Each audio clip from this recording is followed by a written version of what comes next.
El futuro tiene nada más que la confrontación.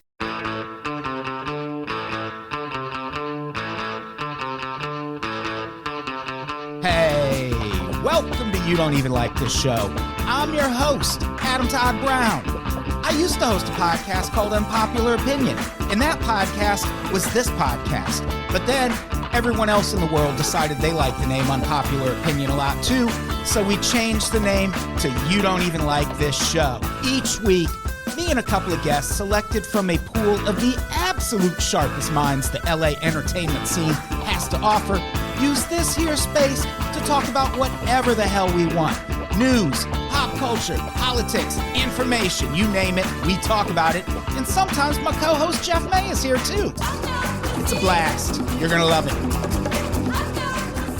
Well, hey everybody. Welcome to You Don't Even Like This Show, a podcast about news, tech, pop culture, information, politics, guns, knives, baseball cards, whatever the fuck we want to talk about. I'm your host, Adam Todd Brown. Joining me as co-host this week, my favorite co-host of all, no co-host, but I do have a couple of guests.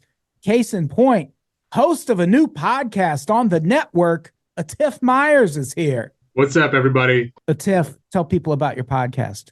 The podcast is called Sus Stories. It's where I review weird comic books, sometimes offensive, sometimes silly, but I review weird comic books. Very nice. That is available wherever podcasts are at. And hey, I'll link to it in the show notes too. And there should be an episode up in the same feed as this podcast today.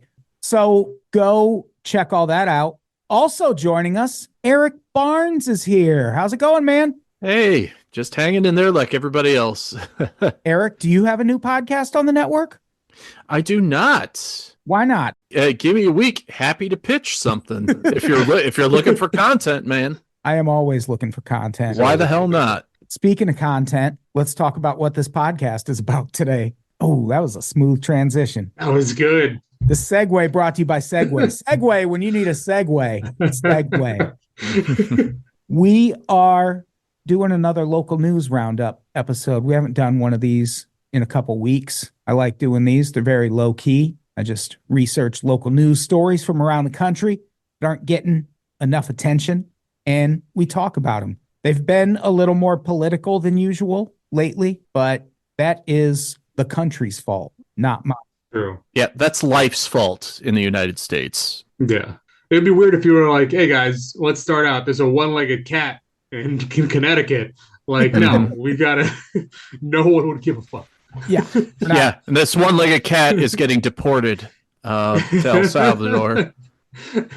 Yeah, we're not trying to be complicit here. So let's talk about this first story, because, man, Republicans, they sure do love and respect America a whole bunch, huh? More than us, of course. There was more proof of that on display recently when Marjorie-Tasered-A-Marine's evil ass held a town hall in Ackworth, Georgia, earlier this month. She did everything she could to make sure protesters didn't make it through the doors, knowing full well most of America clean fucking hates her. This fucking group.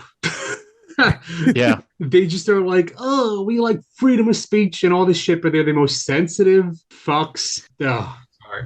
Atif, are you telling me they're trying to create a safe space for her? Yeah, and it's just like, oh, we needed, they're like, oh, we protect the First Amendment, and then as soon as someone says something somewhat contradictory, or there's a threat of that, they're like, we gotta hide this broad in a fucking old country buffet, and make sure that no one can get in. Yeah, that's the other thing, is that other Republicans are like, I don't even know what to do with MTG, just because it's like the crazy aunt of the family, but she's the craziest aunt of the craziest aunts. Like other crazy aunts of the family are also senators saying, wow, that's the craziest aunt that we have. When the Pope died, she tweeted, I'm glad we got rid of this evil. And it was the death of the Pope. And This is like the super Christian group. And they don't she does not give a fuck. Right institution, wrong person. Yeah. Yeah, exactly. So in order to keep the rabble-rousers out, only pre-registered attendees were allowed in, and you had to live in her district. IDs were checked at the door against a sign-up list, and the event location was kept private until the very last possible moment. But hey, sometimes hatred wins. And in this case, the people who hate Marjorie Taylor Greene valiantly defeated all of those security measures.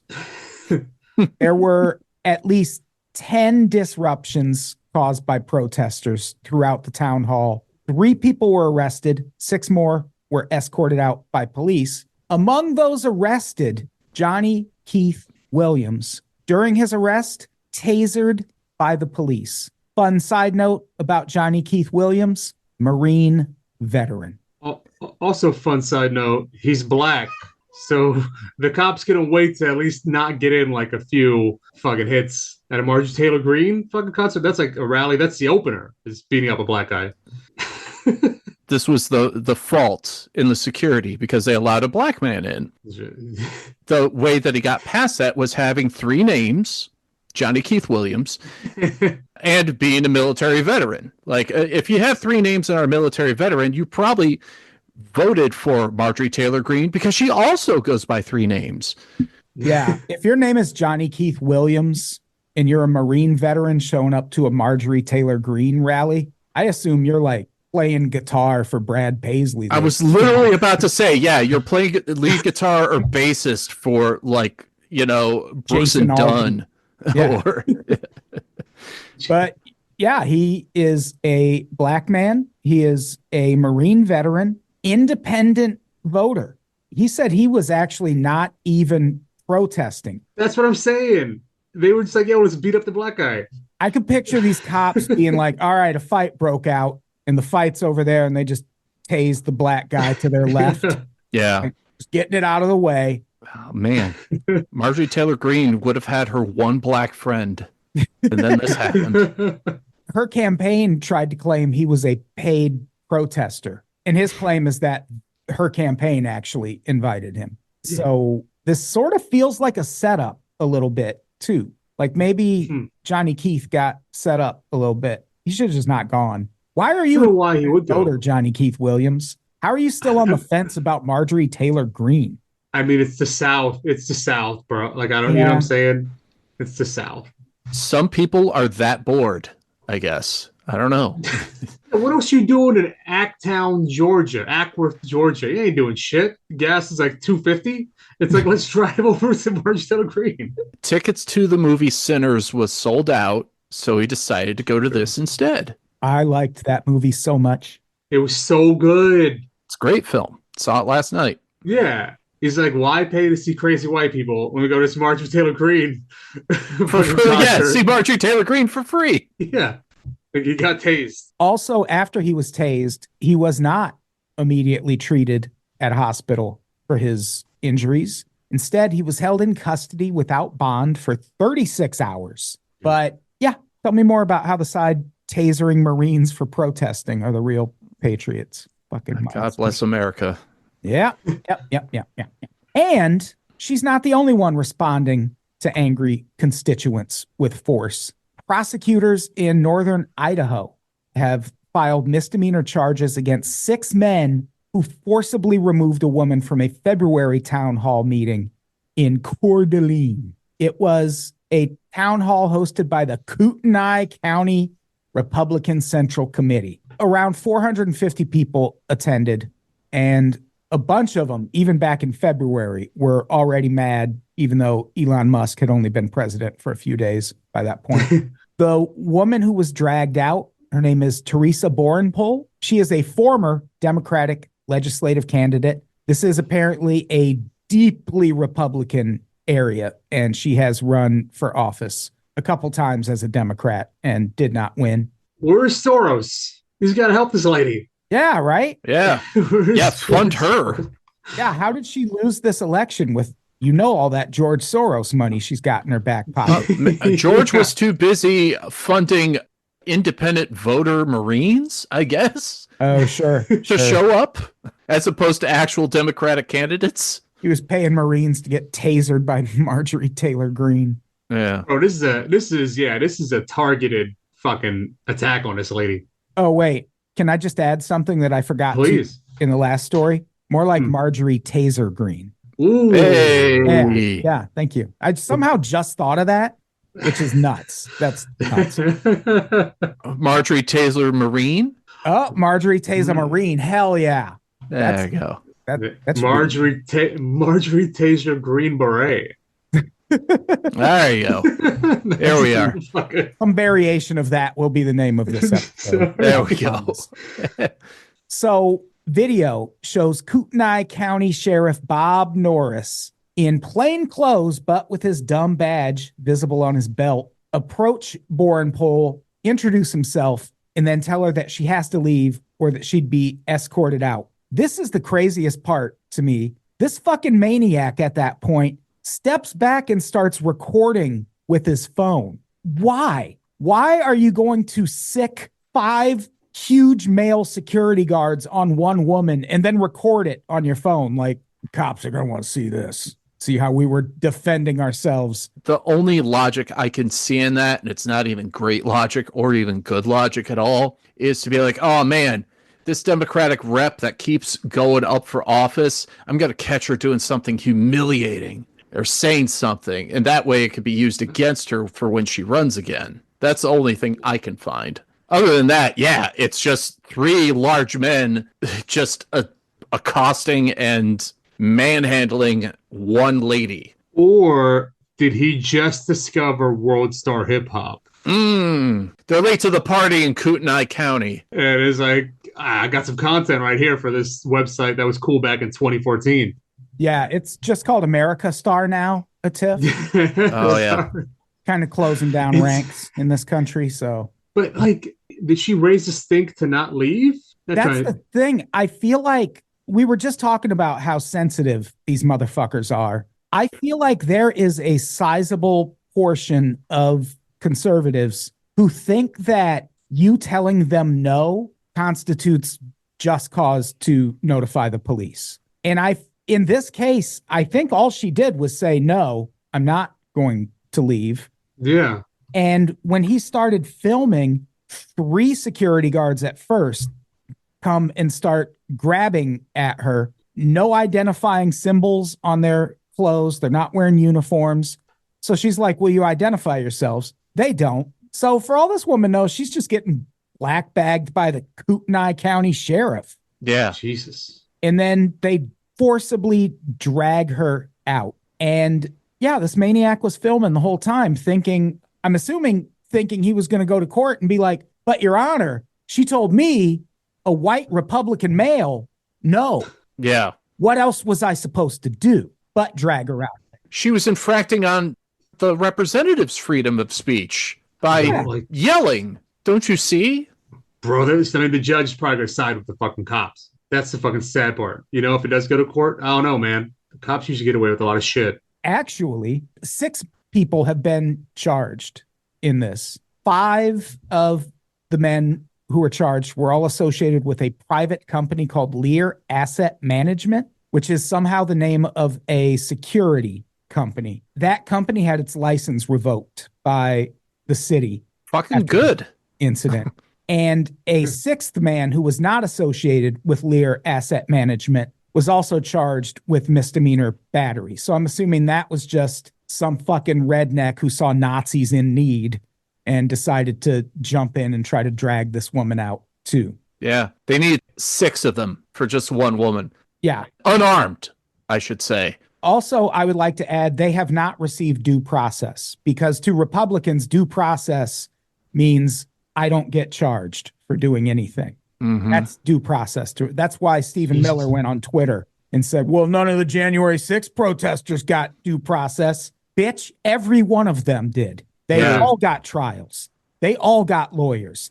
That is the definition of due process. I still wouldn't be surprised if Trump pardons these motherfuckers or something. Oh, a bajillion percent. Yeah. Yeah. They're very brave men. Very brave men. He'll hire Lear Asset Management for Secret Service, and they'll all show up not wearing suits, not identifying themselves, and all 6 of them will trip over one another in order to save Trump from a bullet again. I mean, they're probably going to be on Joe Rogan's podcast in a week. Yeah. They could be on the JRE. You're under the impression that these men probably put 2 syllables together, and I'm not sure if they're capable. Yeah, if you're trying to be the henchman right now, you're the worst. You're the fucking worst. Yeah. Henchmen I can respect because at least henchmen wear fucking uniforms when they're at work. Yeah. I mean, look at the Joker or the Riddler. The Riddler wears, they all wear question marks or dress like clowns or whatever it is. All right, let's talk about a story about the United States trying to send our convicted violent criminals to another country. The Tennessee Board of Parole recently recommended a pardon for country music star Jelly Roll. The board issued its ruling after a hearing that lasted damn near 2 hours and included all sorts of witnesses advocating for how good of a guy Jelly Roll is. Here's the thing. He's got convictions in his past, including a robbery charge at age 17 that this article will link to really tries to downplay as if it wasn't a fucking armed home invasion. In 2002, a female acquaintance helped Jelly Roll and 2 other men enter a house. Those 2 had guns, but Jelly Roll was unarmed. Don't worry, because he's a good dude. They got $350 and a wallet with no money in it. In 2008, he was arrested for possession of marijuana and crack. He also has misdemeanor offenses for driving without a license and possession of drug paraphernalia. He's requesting the pardon so as to make it easier to tour in Canada. Not that it's impossible now, but he'd have to apply for a special permit, and that can involve a long wait. And guys, have some humanity, okay? You can't make Jelly Roll wait to get into Canada if you have any room in your heart left for being a good person. All of this information was included in a packet supplied by his immigration attorney, which brings us to the obvious reason why I even brought this up. If this motherfucker was from Venezuela, he would be on a Gulf Stream to CCOT right now. CCOT being the prison in El Salvador, where Trump is deporting dangerous criminals and violent gang members, in a lot of cases, just because they have tattoos. This motherfucker. Or sometimes not even that, just for being fucking not American, really. Yeah. Like the dude in Maryland. Yeah. And there was also the guy in Queens who they were there to deport someone else. They realized he was not the person they were looking for and, quote, said, take him anyway. So they're just deporting fucking anyone. So I hope Jelly Roll understands that if he had simply been born in a different place, he would be living under the constant threat of being sent to a fucking gulag right now. And I just cannot stress enough. I hope this motherfucker understands that, because this is also, he's talked about, if you read the article, he says he's not just going to use this to tour. He's also going to do missionary work when he's in his 50s and 60s. So I don't like how this motherfucker uses hip hop and then fucking gets away from it. Sorry, I was looking at his Wikipedia, and he started out with like 3 6 Mafia and like Lil White, but then when it's inconvenient, he fucking makes the country turn and goes like full like right wing almost. Yeah. I don't know anything about his politics, but he's always at UFC fights, and he's always next to like Trump and Elon Musk. Yeah, he's at everything. The only reason why everything is going in this way and all that is because he's making rich people more money. That's it. Yeah. That's it. That's the reason. That's why it's like, come on, he's got to go to Canada. We need those Canada dollars. God damn it. The label needs it. Got to get sales. Got to sell them T-shirts. I don't know if they're Jelly Roll T-shirts, but maybe they are. They should be selling Jelly Rolls if they really want to make some money. And also, I feel like pardoning a white dude who is a convicted criminal who is all tatted up solely so he can cross in and out of the country is sort of meant to like send a message to the people who are getting deported, where it's like, well, it's not just that you're from another country, you see. You're not white. Yep. So none of the links we're going to for Jelly Roll would ever apply to you. Yeah. You're not white and you're not making other people multi-millions of dollars. I would even venture a guess to say if this was goddamn Shabuzi trying to get pardons so he could tour in Canada, they'd be like, no, sorry, actually, we might deport you. And at which point he'd be like, I was born in Nashville. I don't know where he was born, but they'd still try it. They're trying to deport indigenous people. Like, to where? Yeah. To where? After that, you're going to have to deport white people back to Europe. Dude, which that'd be hilarious. I'd fucking take it at this point. Sure. Free healthcare? Fuck yeah. And like an 8-week vacation? So, yeah. Good job, Jelly Roll. You're in the government's pocket. Congrats. Way to be complicit, pal.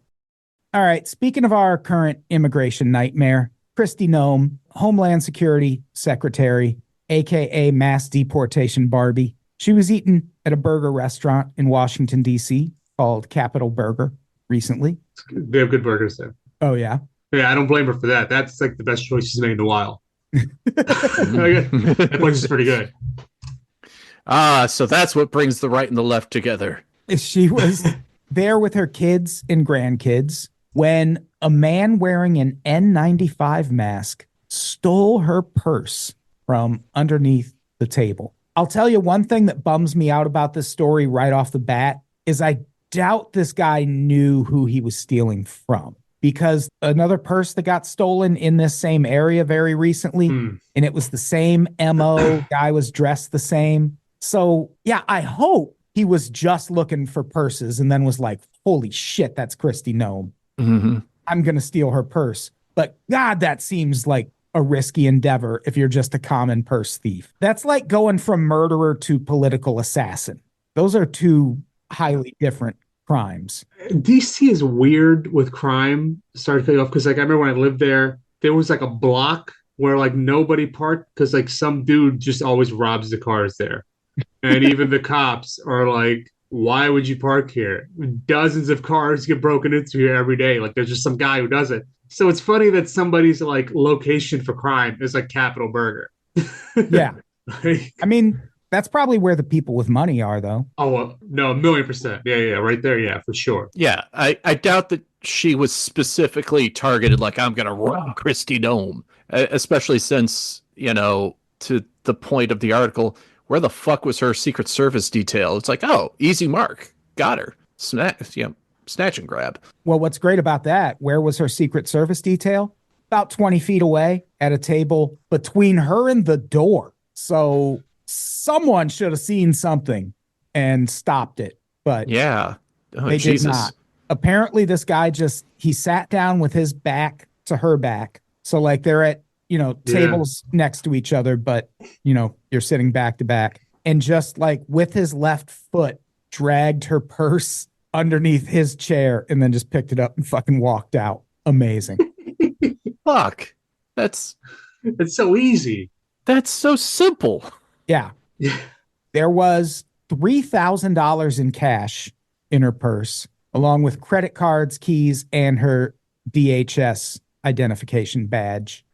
Do people carry around that much cash all the time? I don't know. I don't like carrying cash. There's something omitted here, I think, because I read in another article that she also had blank checks as well. And they don't, not a checkbook. Like the movie? Blank checks. Yeah, like the movie. Oh, that's weird. But here's the thing. I lived in South Dakota for 10 years. All right, relax. Like, you don't have to brag. Yeah, I mean, not to brag, but I've kind of seen all the sights, Mm-hmm. Sorry.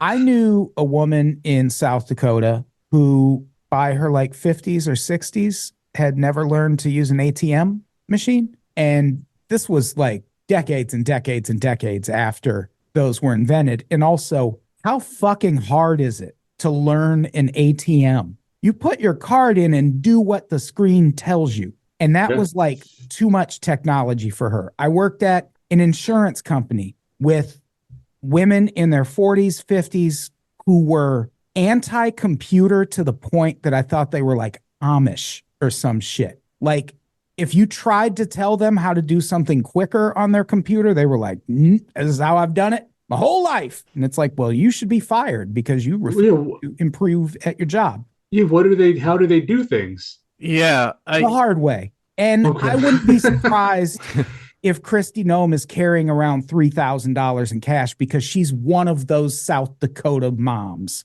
who's like, I've just never used technology before. So I don't do all that debit card stuff. That's a paraphrase from something I heard at work once. A woman said, "Oh, we don't do all that internet shopping stuff." And this was like 2010. Like, we're all shopping on the internet by now, man. My God. Yeah. I'd buy that theory if she didn't had credit cards stolen too.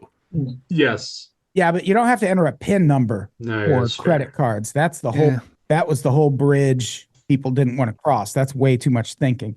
Yeah, maybe. I don't know. Maybe she's fucking selling drugs. I don't know. With blank, if we were adding blank checks onto this, I'm guessing drugs.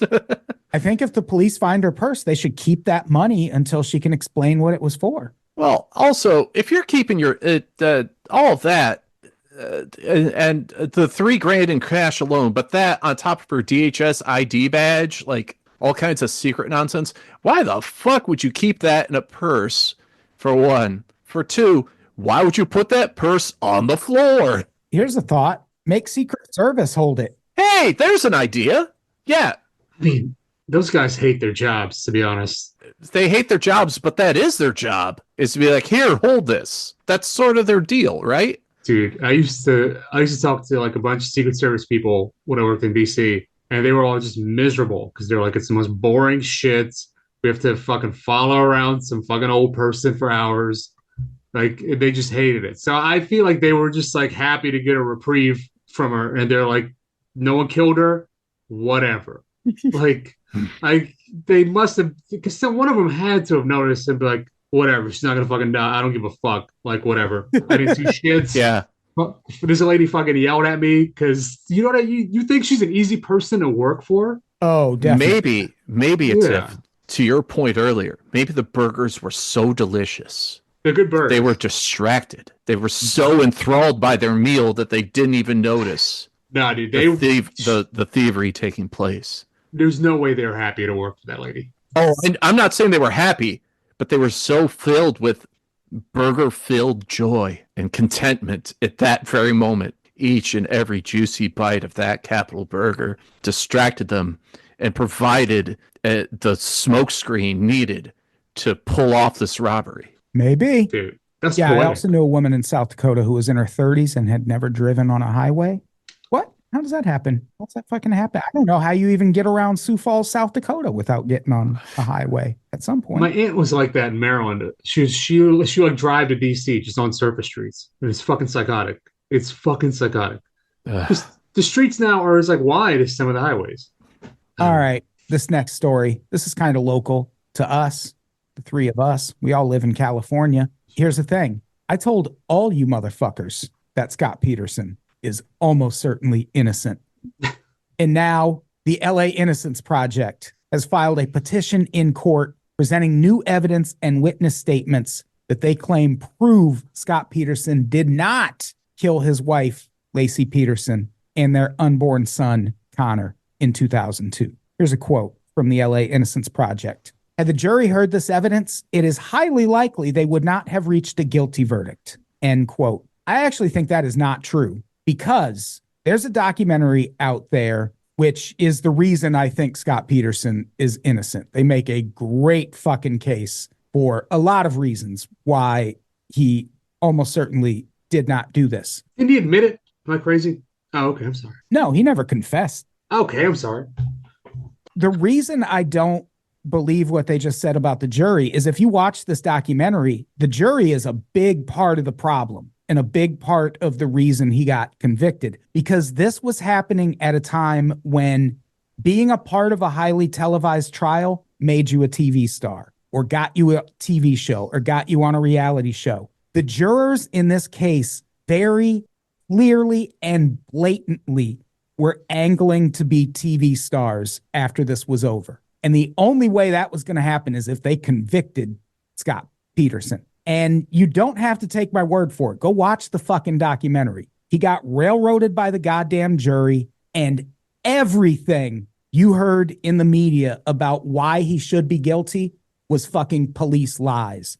If you can believe it. if you can, well, Police Lies and Nancy Grace Lies. That's right. Yeah, she was super hard on him. There is a moment in the documentary where this guy is criticizing Nancy Grace for how she covered Scott Peterson. And the thing he brings up, he was also a reporter. And the one incident he brings up in particular is she kept hitting on the fact that there was a bag of cement missing from his garage. And she was like, what did he do with that bag of cement? And Scott Peterson like addressed it at one point and was like, there was a hole in my driveway and I just fucking dumped it in there and poured a bunch of water on it to see if that would like fix it. And she goes on TV and is like, who does that? And then this reporter at one point, they're both at Scott Peterson's house and he goes, hey, let me show you something. And he takes her to that fucking hole where Scott Peterson poured that cement and is like,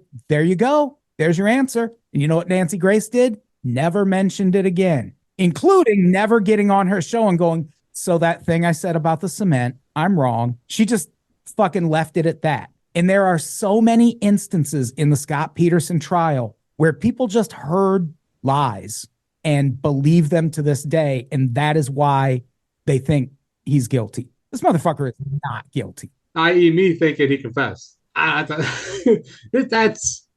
That's fucking crazy. I mean, even if he confessed, it could have been a forced confession. Yeah. We know how the police do. Oh, but yeah. One of the things that comes up in the documentary that really sold it for me, it's like 8 to 10 witnesses who all say they saw Lacey Peterson walking the dog at a certain point in the morning. And if any of them are right, Scott Peterson's innocent. Because when they saw her walking the dog, it was at a time when Scott Peterson is confirmed to have been at his office on his computer. And these witnesses, if you map out their houses follow the exact path Lacey Peterson used when she would walk the dog. So that alone, I'm supposed to believe 8 to 10 eyewitnesses over the police. Where were these people during the original case? You have to watch the fucking documentary. In a lot of cases, the police just did not go back and interview any of them. Do you remember which streaming service you saw it on? I'm trying to narrow it down. Oh, yeah. There's a bunch of them. Because there is a bunch of them. So they thought he killed his wife because he was getting side chicks. Man. It's just called The Murder of Lacey Peterson. It's the 2017 documentary. This is crazy. The LA Innocence Project eventually took his case up, and I have to believe they did it at least in part because of this documentary, because it brings up a lot of other shit that points to Scott Peterson not having done this. Even the explanation for how he dumped her body, that he took it out in this tiny ass fishing boat. Like, the defense wanted to do a demonstration and show that what they're saying happened was almost physically impossible. And the judge wouldn't let them. Like, the judge wouldn't allow it. And what I find really alarming about it is, if you think back to when it happened, the police basically, whoever murdered her for real, the police told them where to dump her body when they immediately went public and were like, yeah, he was fishing when it happened, and we think maybe he dumped her there. And then she just magically shows up there like a month later. One of the things the LA Innocence Project says they have proof of is that her and their kids' bodies would not have washed up where they were if she was dumped in the ocean where police say she was. And there's so much. There's so much in that documentary. There was also someone tried to kidnap a pregnant woman off the street like 4 weeks before that in the exact same area. There's so much pointing to him not being guilty. This is blowing my fucking mind. I feel like I'm ranting right now. It's okay. I'm engaged. It's probably being a shitty guest, but I'm engaged. No, I'm engaged as well. And even in the comments to the article we'll link to about this, it's on People Magazine. There's still everyone in the comments bring up all these things that, if you watch this documentary, have been debunked. Like this thing where people said, oh, well, he dyed his hair and was heading to San Diego. What was that about?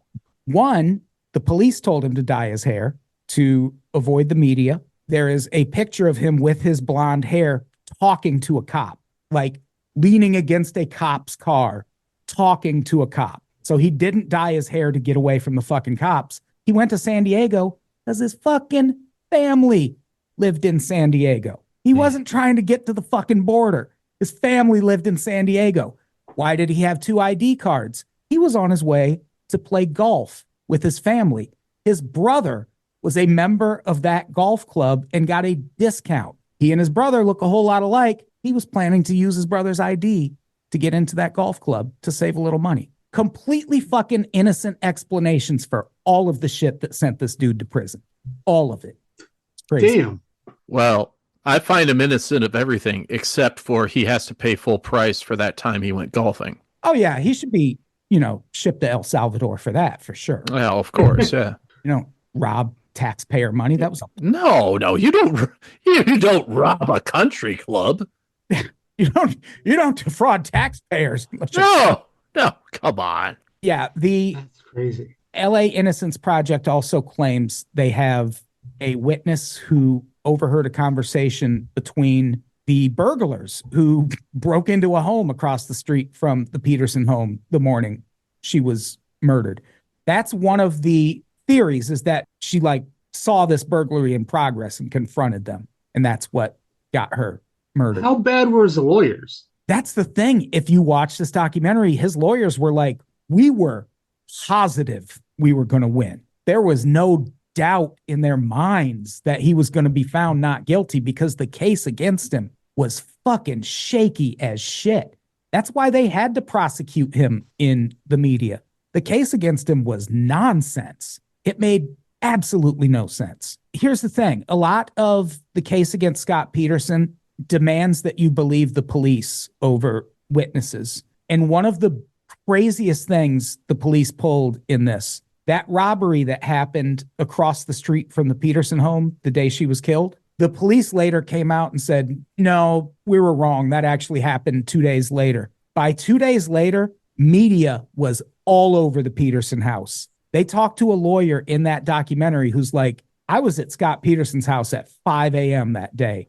If there was a burglary in progress at any point, a lot of people in the media would have seen it happening. And who would burglarize a house with a fucking cavalcade of media and police right outside? Yeah. No one. That fucking burglary happened the day she was killed, across the street from her house. And I think that's probably who killed her. They also found a van burned out with a bloody mattress in the neighborhood shortly after. But yeah, Scott Peterson, sure, he did it. I think he just got convicted because he had a girlfriend and lied about it, seems like. Yeah, I mean, they lived in Modesto, and it's like, dude, I didn't know Modesto was that crazy where they were just shrug off fucking break-ins and burning vans. Well, that's another one of the big myths about the Scott Peterson case. People at the time it happened were like, oh, the sleepy California town of Modesto. Modesto is a crime-ridden nightmare, is what Modesto is. It's got its good parts, but Modesto's not a quaint, small town. It's not huge, but that doesn't make it a small town. Modesto's a great place to get murdered. But that, fed into this idea that, oh, well, there's not even criminals here. Who would fucking do this? I mean, getting murder is part of the Modesto brochure. It should be. So yeah, I'm interested to see how this shakes out. I could see this being another thing where some fucking Republican fuckstick steps in and is like, no, we believe in law and order, just to be an asshole. Who knows? Marjorie-Tasered-A-Marine, probably. Yeah. All right. Any final thoughts on Scott Peterson? I did not know all this, and my mind is fucking blown.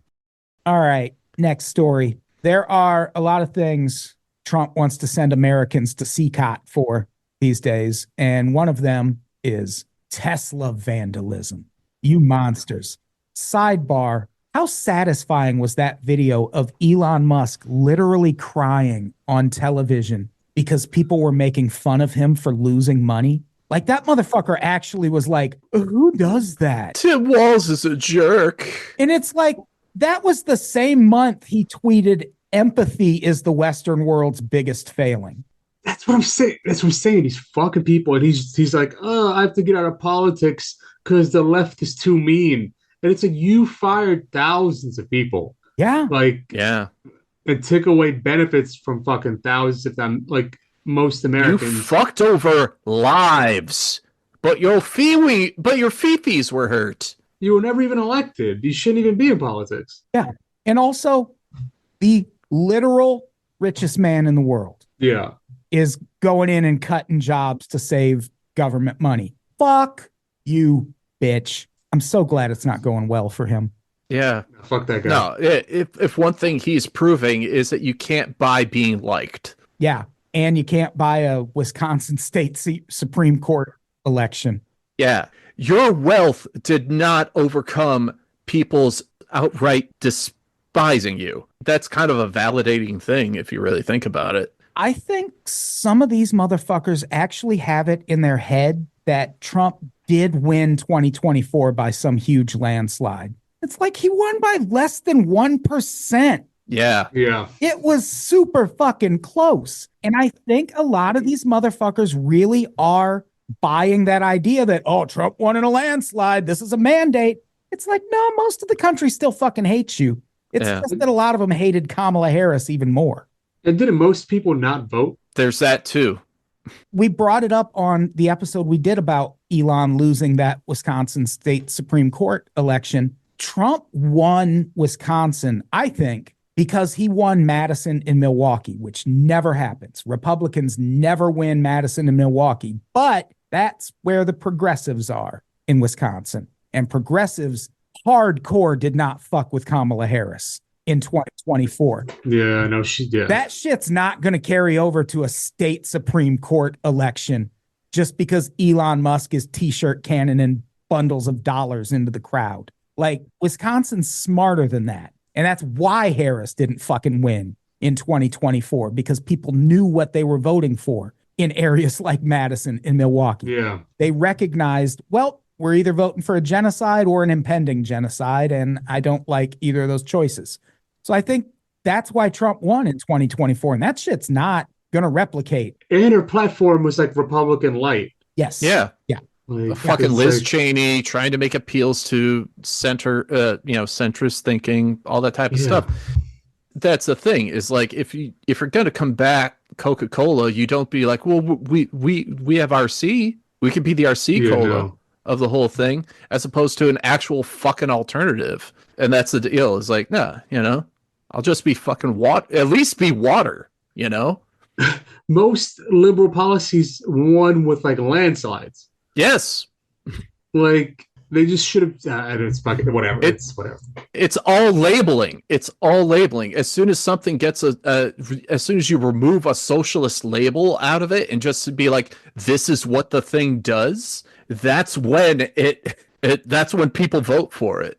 Here's what I promise we'll get to what this story is actually about after we're done ranting about the Dems.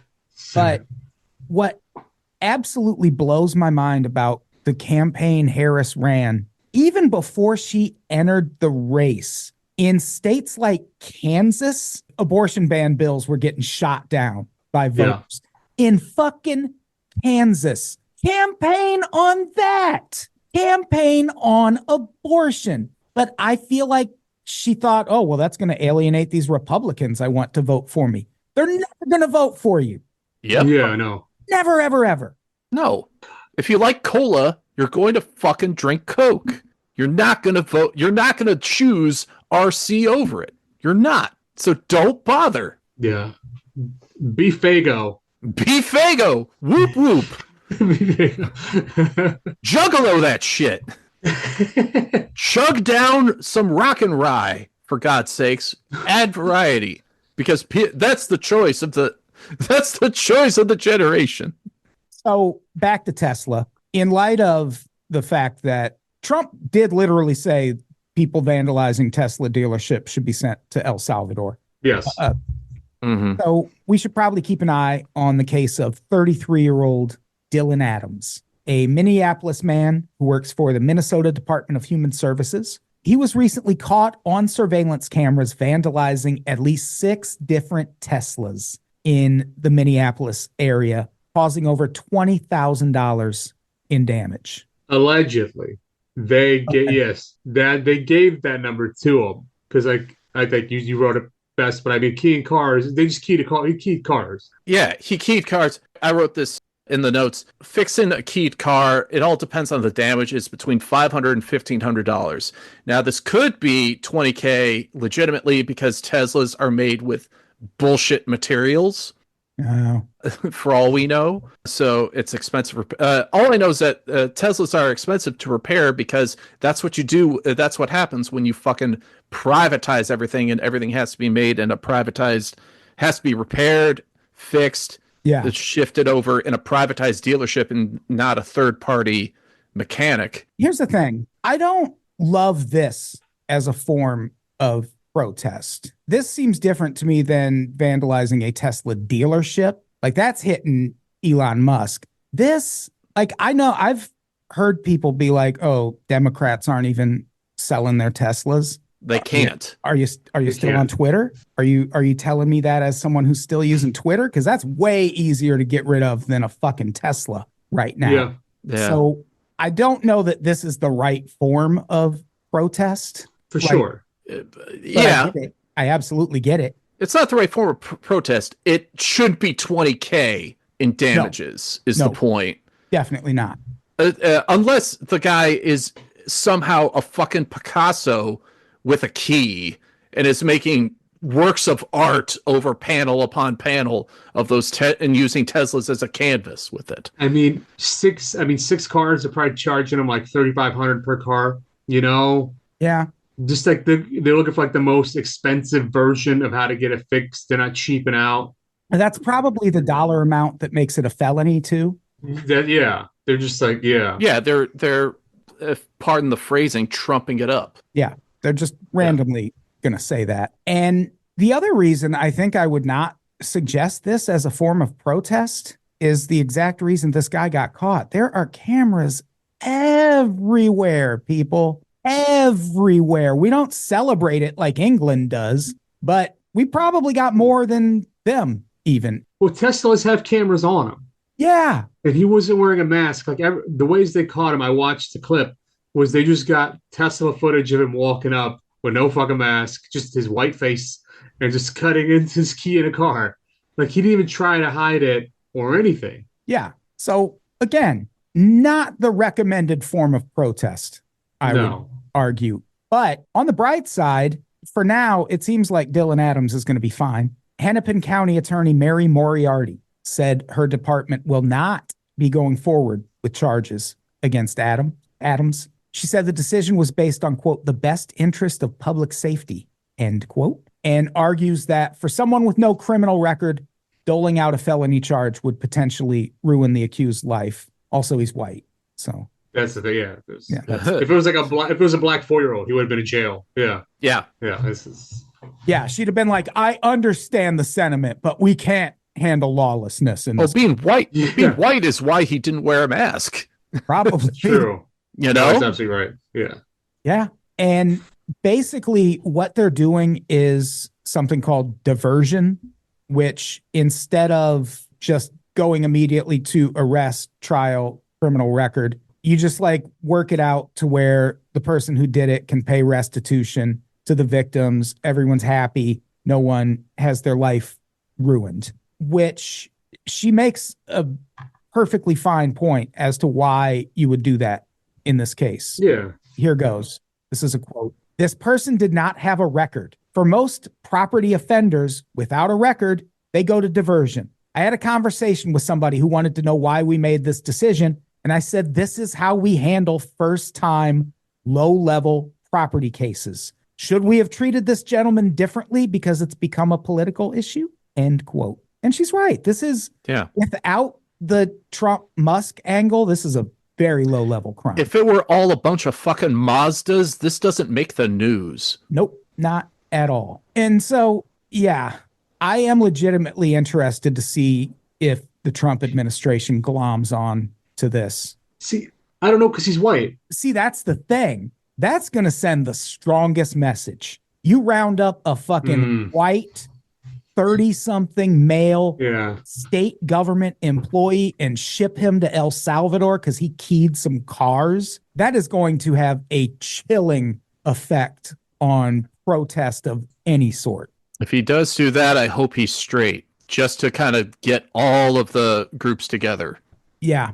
But also, I think Elon Musk is going to be a lot less visible in government going forward. Well, he's reaching that 100-day limit anyway to be a special government employee, right? Yeah. And he's also, I believe this is the first time in a long time that Tesla their revenue didn't increase. And the only reason they didn't post a loss this time around is because they sold a bunch of carbon credits, and that put them over the top. But without that, they would have posted a loss. And that is really all that matters to Elon Musk is money.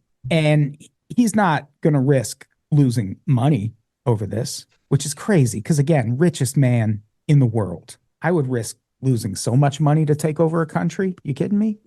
Or I would just buy one, I guess. Jesus, if I even had 1/8 of his wealth, you'd probably never see or hear from me ever the fuck again. Yeah. When people are like, oh, if you had all the money in the world, what would you do? Disappear. Fucking me, my wife, and my cat would fucking vanish. Buy lakeside property, private, by myself, log cabin, raise a dog army. Yeah. I would honestly probably just do more of this, but like not tell anybody. You know what I mean? Podcast for yourself? I'm pretty happy chilling. Like, I'm pretty happy just chilling here. I don't know. Dude, yeah. No, chilling is the most that I would do. Are you kidding I would me? buy so many comic books. I would do a lot of chilling. That's for goddamn sure. Tiff, you and me, man, we would just have our whole giant libraries just meet up, sit in comfy chairs, and read all fucking day. I would have 100 copies of like the first appearance of Batman. I'll be like, look at $50 million worth of Detective Comics 27.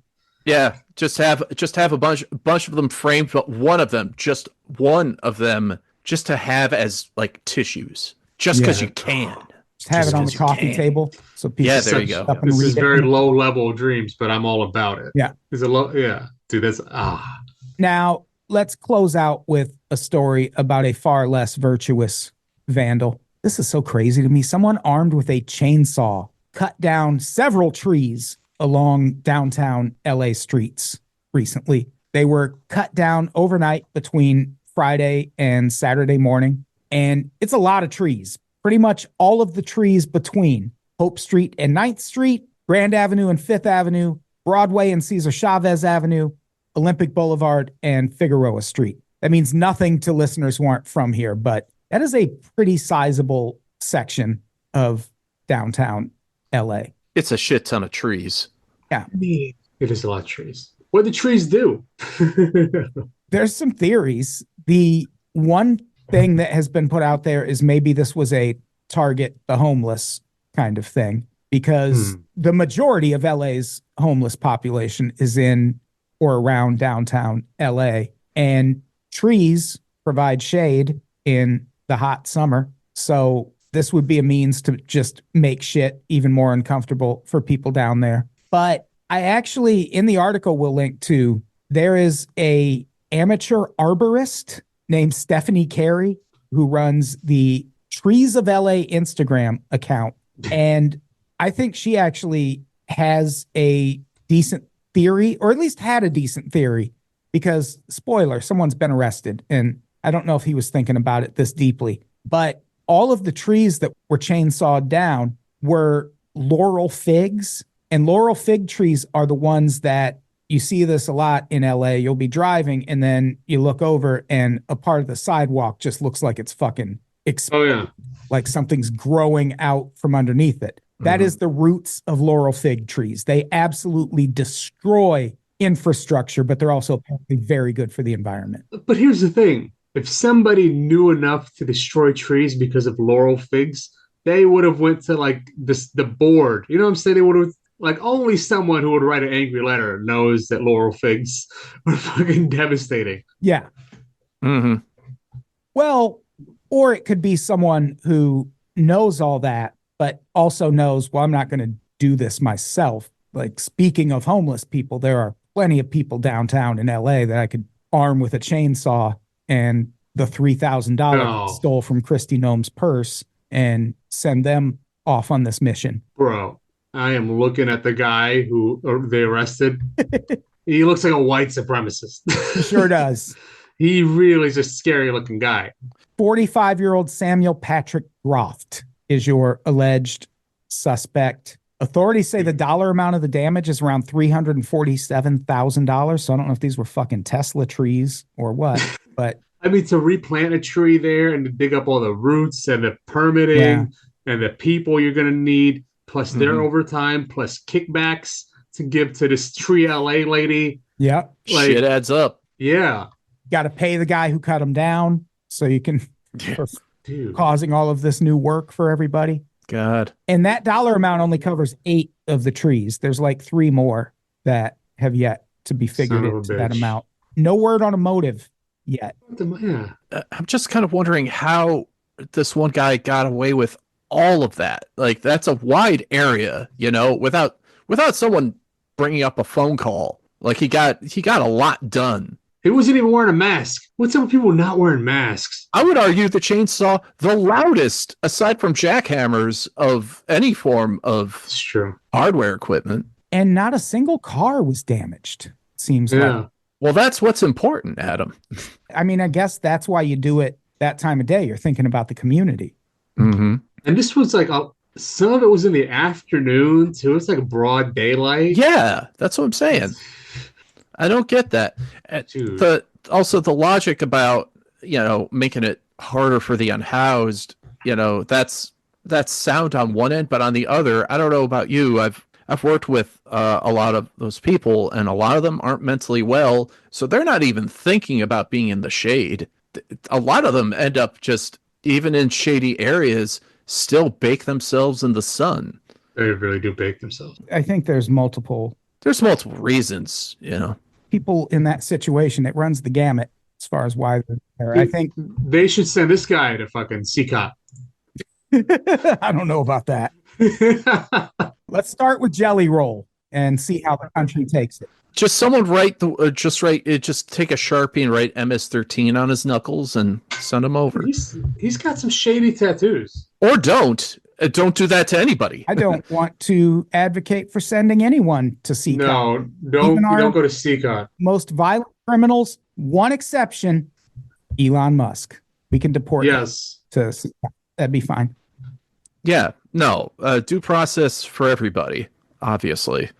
Yeah, one of the scariest things Trump has said recently in regards to the guy they disappeared to El Salvador on accident and won't bring back. This is an actual quote. He said, "America can't give everyone a trial." And it's like, bitch, that is our brand. Yeah, that's what kind of we the whole. are. It's Like, kind of how we became a whole country, really. Yeah, that's on the sign outside. Yeah. Free HBO, trials for everybody. Like Continental breakfast. Yeah. crazy. Oh man. So that is our episode. Save the trees, everybody. Oh, so close to Earth Day. He did this too. This son of a bitch. Come on. It's Earth Day as we record this. Now we got to talk about all these dead trees. Or wait, no, that was yesterday. Fuck You picked it. Earth. You picked it. Yeah, you picked this. So I think that's our episode. Atif, Eric, thank you both for doing the pod. Eric, thank you for doing it on short notice. I appreciate that. That's true. What do we have to plug before we get out of here? Please follow me on Blue Sky, adamtoddbrown.bsky.social. That's Todd with 1D. Not really using the other social media platforms right now. Maybe I'll go back if I really need to promote some shit. But for now, follow me on Blue Sky. Tiff, what do you want to plug? I guess also follow me on Blue Sky at Tiff Myers. Also listen to Sus Stories, the podcast about weird comic books or interesting comic books. Even if you don't like comic books, but you like weird stuff, I'm your guy. Hell yeah. Available wherever podcasts are at. Eric, what do you want to plug? If you're interested in anything that I'm about, follow me also on Blue Sky at Eric W. Barnes.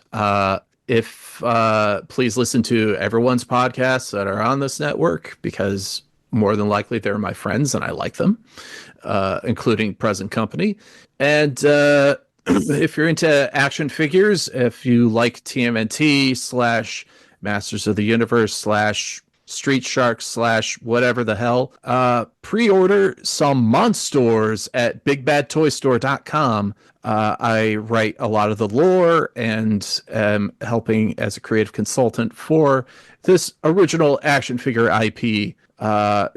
You can also check them out at Monsters on, just Google Monsters, just monsters, but with a second O. And follow at IGoStuff on Instagram for a bunch of different fun stuff that I am lucky to be a part of here and there. And I think that's it. Let's get the fuck out of here. Tiff, say goodbye. Goodbye. Eric, say goodbye. Goodbye, y'all. Goodbye, everybody. We love you.